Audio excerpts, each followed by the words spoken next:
Romanos 5 dice que Dios muestra su amor por nosotros así, que cuando todavía éramos pecadores, Jesucristo murió por nosotros. Porque Él nos amó de tan grande manera, amamos a los demás. Esa es su iglesia, donde somos edificados y consolados, incorporados y restaurados, discipulados y enviados. Y aquí es donde inicia, porque en todo lugar donde vayamos, toda persona debe conocer las buenas nuevas. Por eso predicamos en todo tiempo, agradecidos con su fidelidad.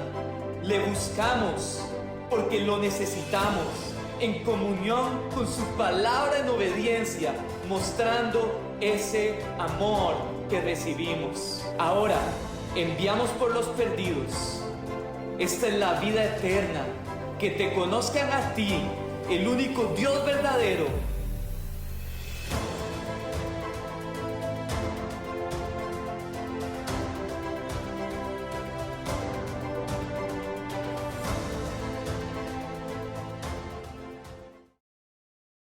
Yo quiero compartirle en esta mañana que la palabra que hoy Dios ha puesto en mi corazón, tengo que decir que he trabajado mucho en esta palabra porque no sabía exactamente qué es lo que Dios quería, pero ciertamente el Señor tenía en mi corazón el deseo, el anhelo de que la palabra de Dios fuera predicada y exaltada y que yo no pudiera decir nada que no estuviera en la palabra. El cuerpo pastoral me ha pedido en esta mañana que predique y me dio el tema. Yo no lo escogí, me dio el tema. Buenas nuevas. Así me puso, las buenas nuevas. Hermanos, en la Biblia, en la Biblia, buenas nuevas es el evangelio de nuestra salvación, el evangelio de Cristo. Así se traduce, así se reconoce en el idioma griego la palabra buenas nuevas, evangelio. Y el evangelio que hoy vamos a poder nosotros meditar un poco, algo pequeño de lo que Dios nos está regalando. Voy a pedirle que vaya usted a 1 Corintios 15, del versículo 3 y el versículo 4, que ya lo tenemos listo. Dice, porque primeramente Pablo, momentito, voy a explicar. Pablo escribe esta porción a la iglesia de Corinto, una iglesia que tenía muchas dificultades, tenía pleitos, divisiones. Era una iglesia que se le había metido mucho pecado, mucho mundo dentro de la iglesia. Pero Pablo escribe dos monumentales cartas, algunos dicen que son 3, pero 2 monumentales cartas a esta iglesia y les llama santos y fieles. Y entonces dice así, Pablo dice, porque primeramente os he enseñado lo que asimismo recibí, que Cristo murió por nuestros pecados, conforme a las Escrituras, y que fue sepultado y que resucitó al tercer día, conforme a las Escrituras. Entendemos que esas Escrituras de las que está echando mano Pablo eran el Antiguo Testamento, el cumplimiento de todas las profecías dadas acerca del Mesías, de Cristo. Nosotros decimos, hay una palabra, una frase que un gran hombre de Dios al que yo admiro enormemente ha dicho. Dice que las buenas nuevas del evangelio de nuestra salvación, las buenas nuevas empiezan con una mala noticia, con malas noticias. Y esa mala noticia con la que empieza las buenas noticias es que el hombre pecó contra Dios. Esa es la mala noticia del evangelio, dando testimonio de que el hombre pecó contra la ley de Dios. El pecado entró al mundo por un hombre, Adán. Adán pecó voluntariamente, sabiendo perfectamente lo que estaba haciendo. Eva fue engañada, pero Adán no. Y ambos, Adán y Eva, dieron la espalda a Dios. Yo les contaba en esta mañana que yo conozco una mujer que tiene un enorme ministerio de estudio de la palabra de Dios, es una anciana ya, y dice que ella en su vida pasada fue una mujer de una vida de pecado. Y dice que dice esta mujer que ella levantaba el brazo contra Dios y le decía, ¿sabes qué? Yo no sé si existes o no existes, pero si existes, no quiero nada contigo. Wow. Pero no es eso lo que nosotros hicimos. No es así como nosotros nos comportamos con Dios antes de llegar a Cristo. Nosotros venimos de una raza caída. Adán escogió pecar y junto con Eva levantaron una descendencia llena de pecado, caída, una descendencia tomada por el pecado. La maldad, hermanos, está ligada a nuestro ser. Y yo quiero en esta mañana que usted no tenga en usted ninguna ignorancia del estado en el que Cristo te encontró. Y usted quizás va a decir, pero eso lo he escuchado siempre. Eso no es nuevo, eso me lo han predicado más de una vez. Pero yo quiero decírtelo y volver a decir y recalcar esto, hermanos. El pecado clavó sus garras en todo el ser humano. En el ser humano no quedó una sola área sin tocar por el pecado. Una sola área que quedara limpia. En nosotros hay una depravación total. El ser humano estaba lleno de pecado. Nosotros nos cuesta ver eso. A nosotros no nos gusta meditar acerca de eso. No me malinterpreten, por favor.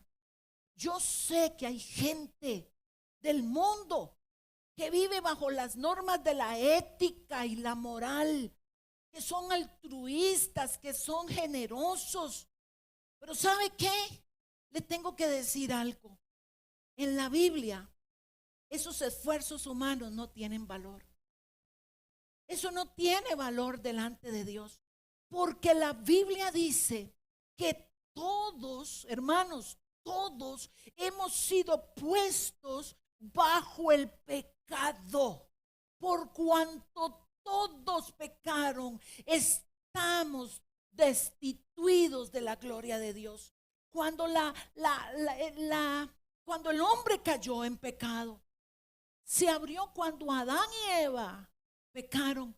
Se estableció, se formó, se hizo, se levantó un abismo profundo, de una profundidad que no la podemos entender entre Dios y el hombre. Tú y yo no nos podíamos acercar a Dios. Tú y yo no teníamos acceso al trono de Dios. Tú y yo estábamos condenados en nuestros delitos y pecados. Nosotros heredamos de Adán y Eva. Quizás alguno aquí piense, no, yo no soy tan malo. Yo quizás no soy como el violador, como el asesino, como el homicida, como el ladrón. Quizás a mí Dios me encontró más limpio. Te estás mintiendo. Te estás engañando. Porque la raza humana está bajo el poder del pecado. Eso es lo que la Biblia nos enseña. Y nosotros decimos, esta es la mala noticia del Evangelio. Cuando la mala noticia es que el hombre pecó y heredó esa naturaleza pecaminosa junto con todo el resto de la humanidad. Nos convertimos en aborrecedores de Dios. ¿Sabes qué dice la Biblia? Que éramos enemigos de Dios. Adversábamos a Dios. Pablo dice en Efesios que éramos hijos de ira. ¿Te has sentido así? Porque sabes, el pecado es tan hábil. El pecado es tan malo que hace que el hombre no se vea su propio pecado y el estado de maldad en que fuimos formados y salimos del vientre de la madre. Pero la Biblia sí nos describe la verdad, hijos de ira, ajenos a la vida de Dios, aborrecedores, enemigos de Dios. Nos convertimos en rebeldes. ¿Sabe qué dijo Jesús? Que nuestro padre era el diablo. Así nos describió. Cuando estábamos en el mundo, le pertenecíamos al diablo. Esas son las malas noticias del evangelio. Eso es las malas noticias. Lo que usted aportó a su salvación fue su pecado. ¿Entiende eso? Fue su pecado. No importa si te pones cara de religión. No importa si te pones cara de santo. No importa. Lo que la Biblia dice, lo que es verdad delante de Dios. Nada se salvó. Nada en nosotros se salvó después de que Adán y Eva pecaron. Nuestros primeros padres nos entregaron al pecado. Por un hombre el pecado entró al mundo. Así dice la Biblia. Pero el evangelio, hermanos, el evangelio no es solamente que Cristo murió, que fue sepultado y que resucitó. El evangelio es todo lo que Cristo nos enseña. Todo. Pero el evangelio son buenas noticias. Y la Biblia nos muestra que Dios preparó un plan de salvación. Esas son buenas noticias. Esas sí son noticias grandiosas. Preparó un plan de rescate para tu vida. Dios no se cruzó de brazos y te dejó muerto en tus delitos y pecados. No te desechó para siempre. Cuando te encontraba la muerte, ibas directo al infierno. ¿Sabes lo que merecíamos? Ser borrados de la faz de la tierra. Eso es lo que merecíamos nosotros. Pero las buenas noticias dicen que Dios preparó un plan de rescate, un plan de redención, un plan para llegar al hombre. Y Dios envía a su Hijo para cargar con los pecados del hombre y para que nosotros pudiéramos recibir perdón de nuestros pecados. El justo por los injustos. Dios estableció ese plan desde la eternidad. Un plan para rescatarte. Dios envió a su Hijo, que es Dios mismo, para salvarte de tu pecado y de esa condenación. Ese Cristo, y esas son buenas noticias. Esas son maravillosas. Ese Cristo pagó en la cruz con su crucifixión y el derramamiento de su sangre. Pagó por el precio de tu vida, por el pecado. Y dice que por sus llagas nosotros fuimos sanados. Se hizo maldición en la cruz. Todos los que eran crucificados estaban siendo crucificados según la ley romana en una cruz. Eran malditos. Pues Jesús se hizo maldito para bendecirte. ¿Entiendes eso? Necesitamos desenterrar las verdades más profundas del evangelio. Necesitamos desenterrar lo que una vez se nos predicó y el Espíritu Santo usó para llevarnos a Cristo. Necesitamos despertar a las buenas noticias de las que Dios nos ha hecho partícipes. Ese Jesús soportó la ira de Dios. Hermano, soportó la ira de Dios para que tú y yo fuéramos salvos de la ira de Dios. Él tomó tu lugar. Él se hizo pecador. Él se hizo acreedor de todos los pecados, aunque Él nunca pecó. Dice en el versículo 4, en este que leímos, y fue sepultado, resucitó al tercer día según las escrituras. Y dice que este Jesús resucitó y ascendió al cielo para derrotar al último de los enemigos, la muerte. No hay muerte para ti, hermano. No hay condenación para ti si estás en Cristo. Cristo murió y resucitó y derrotó la muerte y derrotó el pecado. Cristo en esa cruz resucitó para darte vida. Vida, para acercarte. Te ha reconciliado con el Padre. ¿Sabes eso? ¿Entiendes eso, pueblo de Dios? Cristo tenía que morir. ¿Por qué no envió un ángel? ¿Por qué no envió una persona? Porque nada ni nadie podía satisfacer la justicia de Dios. Solo una sangre pura como la de nuestro Señor Jesucristo.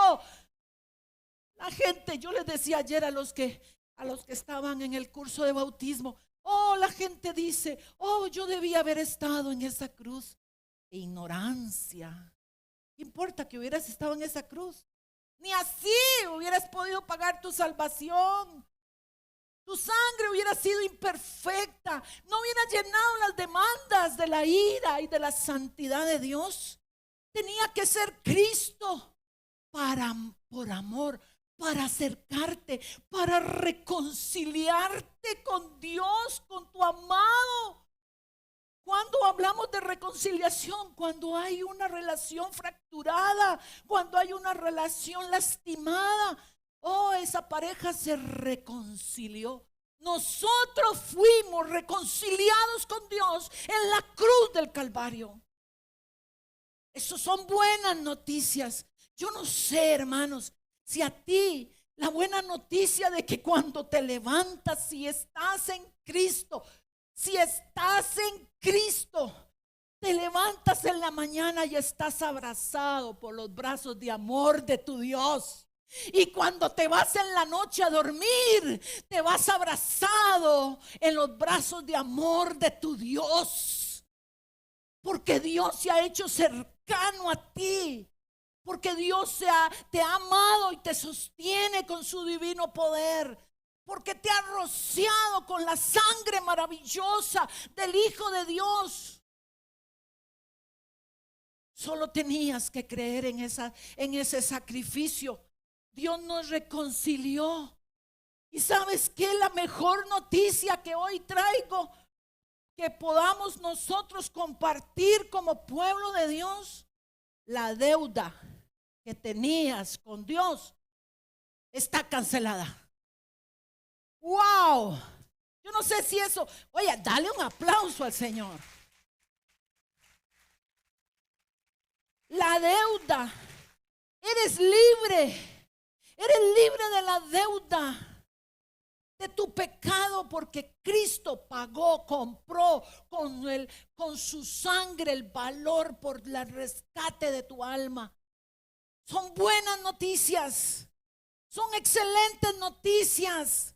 Eso yo lo sabía, hermano, discúlpame, desempolva, porque yo creo que si el pueblo de Dios estuviera predicando el evangelio a sí mismo constantemente y recordándote las verdades de dónde te sacó Dios, hermano, de qué hueco te sacó Dios. Isaías dice, ¿de qué cantera te sacó Dios? ¿Recuerdas de dónde te sacó Dios?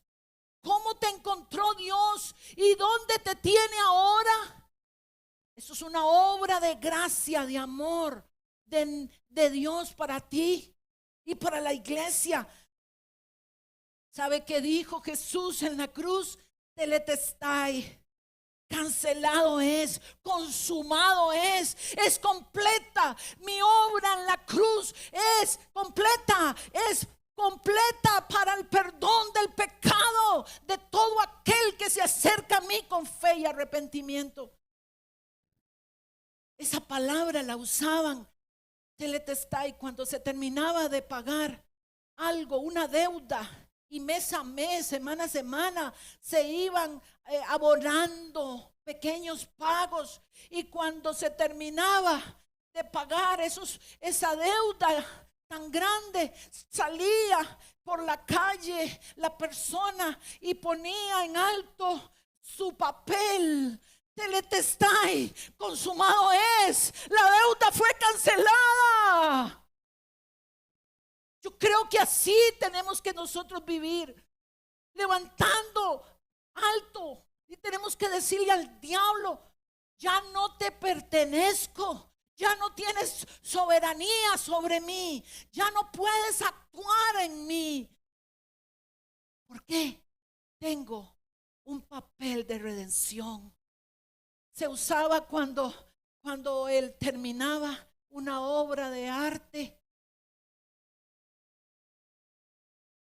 El artista decía: teletestai, se acabó.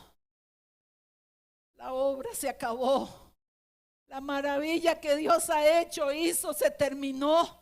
Puedes estar completamente seguro que Dios hizo una obra perfecta para ti, para mí, para todo el que quiera acercarse a Él. Pero para nosotros es tan difícil. Para nosotros no pensamos, porque créame que el efecto, el pecado es tan hábil, el pecado es tan malo, que nos hemos convencido nosotros los creyentes que el pecado, bueno, vamos a ver, y tomamos el pecado con liviandad y nos vemos buenos a nuestros propios ojos y creemos que somos merecedores de todo el sacrificio de Cristo en la cruz. Dimensionar la profundidad del tamaño de la deuda que tú tenías con Dios y yo no es algo fácil de entender. Yo quiero que vayamos juntos a la palabra en una parábola que Jesús enseñó. Esta parábola la dijo Jesús. Es una parábola que es una hipérbole, es una exageración, es la más exagerada de todas las parábolas del Señor. Usó un lenguaje tan increíble que seguramente cuando se estaba narrando, los judíos pensaban o se reían dentro de ellos mismos. Dice: por lo cual el reino de los cielos, es Jesús hablando, es semejante a un rey que quiso hacer cuentas con sus siervos. Este se supone que era un rey que llama a sus empleados que recogían los impuestos y comienza a hacer cuentas con ellos acerca de todos los tributos que tenían que pagarle al rey, porque ellos eran los encargados. Y comenzando a hacer cuentas, le fue presentado uno que le debía 10,000 talentos.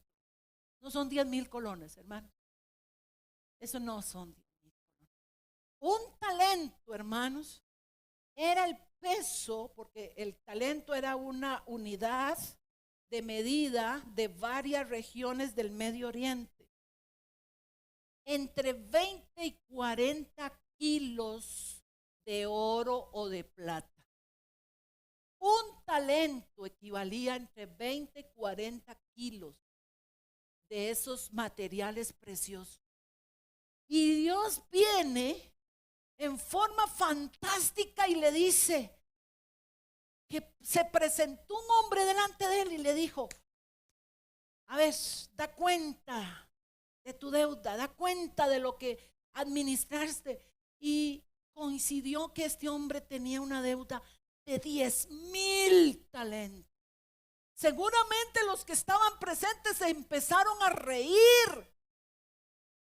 ¿Saben cuánto hubiera tardado un hombre en pagar un talento? 160,000 días. Ni siquiera le alcanzaba toda su vida para poder pagar un talento. 10,000 talentos, hermanos. Imagínense que decían que Herodes, el gran Herodes, el que hizo grandes edificaciones, maravillosos templos, maravillosos palacios, tenía un presupuesto de 1,000 talentos. Pero la parábola nos habla de un hombre que debía 10,000 talentos.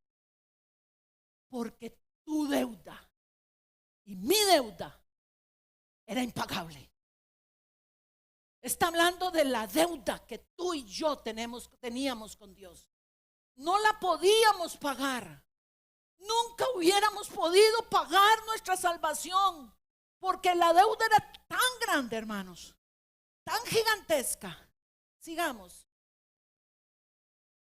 Y a este, como no lo pudo pagar, ordenó a su señor venderle y a su mujer y a sus hijos y todo lo que tenía para que se pagase la deuda.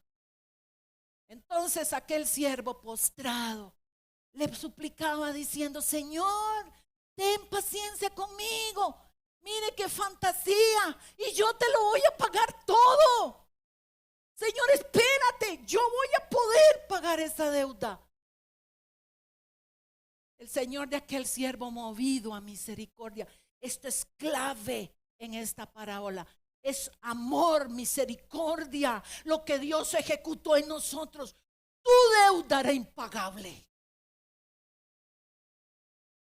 Es que yo no soy un asesino, yo no soy un violador, yo no soy no, hermanos.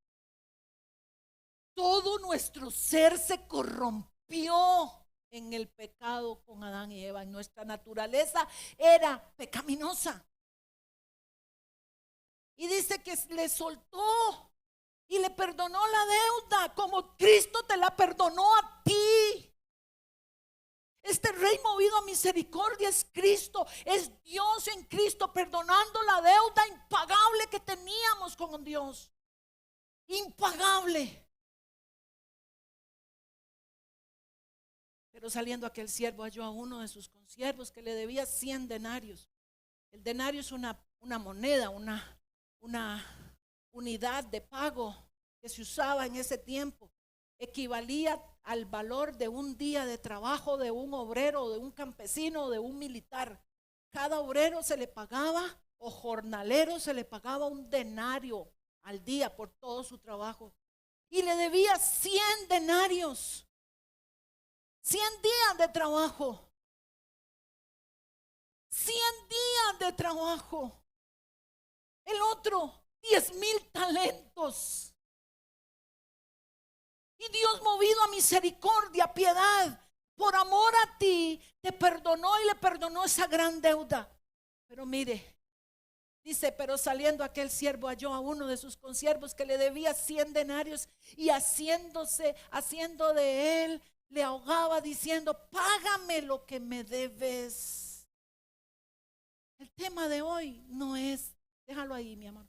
El tema de hoy no es el perdón que usted le debe a sus hermanos. Escúchame esto. Es que el evangelio de la salvación no es el fin en sí mismo para Dios. No terminó Dios de trabajar contigo cuando te hizo salvo. Es que Dios espera que sus hijos salvos vivan conforme Dios les estableció en su palabra. Es que Dios está esperando de nosotros que sabemos que Dios nos perdonó la deuda imposible de pagar, podamos mostrar misericordia con aquellos que nos han herido, que nos han traicionado, que nos han abusado, que nos han robado. Yo no quiero que salgas de aquí pensando que yo soy insensible al dolor de muchas personas que han sido seriamente agredidas, abusadas, dañadas por una persona. Pero quiero que salgan de aquí entendiendo que nada de lo que esa persona te puede hacer se compara con la deuda que tú tenías con Dios. 100 denarios. Sí sé que hay gente que es difícil de perdonar. Sí sé que hay circunstancias difíciles de perdonar. Y sí sé que el perdón a veces se convierte en un proceso en nuestra vida. Lo sé, hermanos. Pero yo te estoy presentando la palabra de Dios. No puedo dejar de predicar lo que está en la palabra. Y dice que este hombre lo agarraba del cuello, lo ahogaba para que le pagara su deuda, que comparada con la de él era mínima. Sigue, mi amor, por favor. Entonces su consiervo, postrándose a sus pies, le rogaba diciendo: ten paciencia conmigo, yo te lo pagaré, igual que el otro. Siguiente. Mas él no quiso, sino fue y le echó en la cárcel hasta que pagase la deuda. Lo castigó, lo retuvo en una celda. ¿Qué hacemos nosotros cuando no perdonamos? ¿Qué hacemos cuando le recordamos a nuestro enemigo, a nuestro deudor, la deuda que nos tiene? ¿Qué hacemos cuando le recordamos el pecado contra nosotros? Lo que no me amaste, lo que no me hiciste, lo que me dañaste. Lo metemos en una cárcel, lo ahogamos y lo metemos en una cárcel hasta que pague su deuda. Sígueme, amor. Viendo sus consiervos lo que pasaba, se entristecieron mucho y fueron, ahí está la iglesia. Yo creo que eso representa la iglesia. ¿Cuántos hombres y mujeres de aquí les duele ver a una persona que no perdona? Mire, yo he conocido durante 50 años el evangelio. He visto todo lo que yo he podido ver que Dios me haya permitido conocer de la iglesia. Pero yo no he visto acción más fácil o accionar más fácil, Satanás, la vida de una persona como cuando no perdona. Cuando retiene el perdón hacia otra persona. Y viendo sus consiervos, si tú sabes que aquí hay alguien que no perdona, si tú sabes que aquí hay alguien que es duro para perdonar, vas al Señor a orar para que Dios le conceda a esa persona el privilegio de poder encontrarse con su propia deuda impagable y poder otorgar perdón al hermano. Y dice que le refirieron a su Señor lo que había pasado. A veces tú y yo tenemos que guardar silencio, ir al Señor y decirle: conozco a esta persona, sé que todo lo que está pasando es porque no perdona, pero yo te pido, Señor, que tengas misericordia. Entonces, llamándole al Señor, le dijo: siervo malvado, toda aquella deuda te perdoné porque me rogaste. ¿No debías tú también tener misericordia de tu consiervo, tu hermano, como yo tuve misericordia de ti? Entonces su señor enojado le entregó a los verdugos. Pare ahí y tome esto con mucho cuidado. Por favor, pídale al Espíritu Santo que le revele la verdad profunda de lo que el Señor está narrando en esta parábola. ¿Será que Dios pone en aflicción a aquellas personas que aún siendo creyentes no pueden perdonar? Y Dios, para que lograr ablandar su corazón, los pone bajo aflicción. ¿Cuántas veces, hermanos, cuántas veces hemos recibido aquí peticiones de oración genuinas y oramos por ellos? Pero hermanos, solo Dios conoce cuántas de nuestras luchas, de las mías, de las suyas, de las de todos, son por causa de nuestro pecado. Y Dios tiene que permitirle a esos verdugos, a esos que quieren hacer justicia, que hacen justicia en las cárceles. No me malinterprete. Las buenas noticias también son la ira de Dios. Hay gente que creen que es cuando Dios se enoja, rebajan a Dios. Hablar de la ira de Dios rebaja a Dios. Le tengo noticias. Hablar de la ira de Dios es también amor. Porque creemos en un Dios amoroso. Pero no nos gusta hablar ni creer en un Dios que es iracundo, que se enoja con el pecado y la injusticia. Y dice que hasta que pagase todo lo que debía. ¿Será que Dios nos está a veces haciendo pasar momentos difíciles para que caigamos de rodillas y le digamos, Señor, ¿de dónde viene esto? Y examina tu corazón y te das cuenta en tu corazón que hay deudas. ¿Recuerda la enseñanza de Jesús para la oración? Perdona nuestras deudas, como nosotros también perdonamos a nuestros deudores. Esto también es una buena noticia. Hermano, a mí me maravilla la misericordia de Dios. Dios es Padre, Él no dejará sin disciplina a sus hijos. El padre que no disciplina es un padre que no ama. No ama. El padre que no corrige no ama a sus hijos. Pero Dios no es un padre así. Dios es un padre que nos enseña y nos confronta. El evangelio es una palabra para confrontarnos. Pero ¿te sientes pecador? Hermano, ¿sabe qué? El diablo, el pecado, nos hace muchas veces dormir ante la realidad de que estamos en pecado. Yo le decía en la mañana, en el culto de la mañana, una persona llegó y me dijo, en 3 meses yo no he pecado. ¡Wow! Ya pecaste.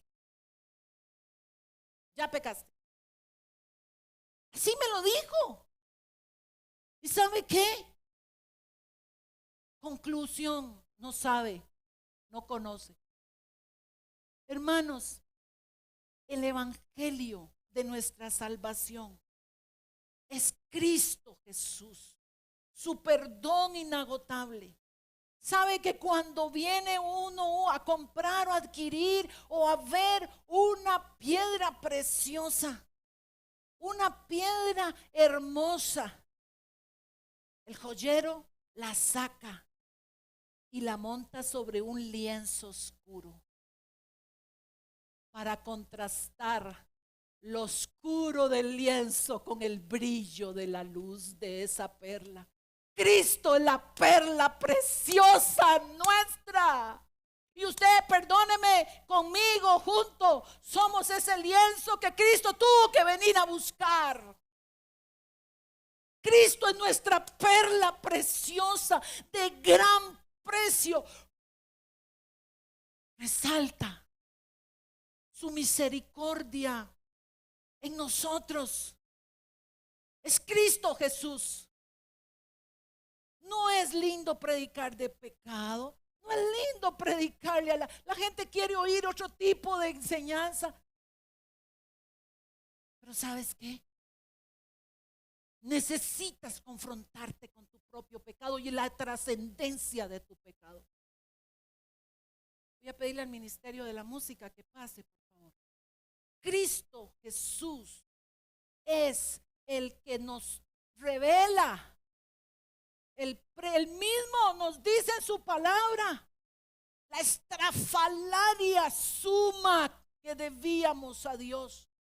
Por eso Dios tuvo que enviar a Jesús, una sangre limpia, pura, impecable, santa. ¿Por qué no envió un ángel a morir? ¿Por qué no envió un hombre? Yo le decía ayer a la gente que recibió el curso de bautismo, ay, la gente es tan mentirosa o tan engañada, no sé. Oh, yo debía estar en esa cruz. ¿Qué importa que hubieras estado? Yo lo dije hace un momento. ¿Qué importa que hubieras estado en esa cruz? De nada hubiera servido. Tu sangre no servía para perdonar tus pecados. Ni la sangre de millones de hombres y mujeres hubiera servido para perdonar y comprar nuestra libertad. Atesora lo que Cristo te ha dado. Vive lo que Cristo te ha dado. Ama lo que Cristo te ha dado. Piensa y medita lo que Cristo te ha dado. ¿Cuánto costó esa salvación? ¿Sabes qué? Nunca lo sabremos. Y creo que ni en la eternidad entendemos ya, chicos. Nunca entenderemos lo que costó nuestra salvación. Lo que se perdonó. Lo que Dios tuvo que saldar. Lo que Dios tuvo que limpiar para que tú y yo estuviéramos hoy aquí. Para recibir perdón. No te sientas como el peor de los condenados. No te sientas como el peor de los pecadores. Aquí todos somos pecadores. ¿Sabes qué me da miedo? De llamarlo a usted al altar. A mí me da miedo. Porque el altar es un lugar de muerte. Era para el sacrificio. Para el sacrificio de un animal. Era para entregar la vida de alguien a favor de otro, de un animal a favor de una persona. No puedes venir aquí si no estás dispuesto a morir a tu pecado, a dejar ir tu pecado, a perdonar, a levantarte y decir: Señor, nada mora en mí, no hay bien que more en mí, pero sé que por la sangre del Cordero tú me ves justa, justo. El altar era un lugar de sacrificio, de muerte, de entrega. Si tú pasas aquí, es porque estás dispuesto a dejar el pecado, a poner tu cuerpo y tu mente y tu corazón al servicio de la palabra y a pedir la santidad de Dios te cura. Yo te voy a pedir algo. Cierra tus ojos ahí. Deja a su esposa, a su esposo. Este no es el momento, hermanos. Este no es el lugar, el momento. Este es entre Dios y usted. Usted sabe y que sabe, que sabe, que sabe, que sabe dónde está su pecado. Usted sabe dónde Dios le va poniendo el dedo de su amor. Dios sabe. El Espíritu de Dios te va a mostrar dónde está aquella persona que no has podido perdonar. Más grande estar a tus pies. Tú no eres un espectador de este culto. Tú eres un participante de las buenas nuevas del Evangelio de nuestra salvación. Tú no te puedes quedar impávido. Más alto, más grande, estar a tus pies. ¿Sabe qué me duele? Que hay personas que tenemos que rogarles para que se acerquen a Cristo. Dios no ruega. Estamos equivocados en eso. Dios no ruega. Dios manda. Él es soberano. Dios manda. Dios gobierna. Solo los que reciben el mensaje en su corazón y saben en su corazón que Dios les está llamando al perdón, a la santidad de vida, no a la doble cara, no a burlarse de los santos, no a jugar con la gracia de Dios, no a poner cara de religioso en la iglesia, sino a vivir una vida de santidad profunda. Nadie dijo que no pecamos. Pero lo que digo es que nuestro corazón tiene que estar listo y preparado para el arrepentimiento, para pedir perdón y para perdonar.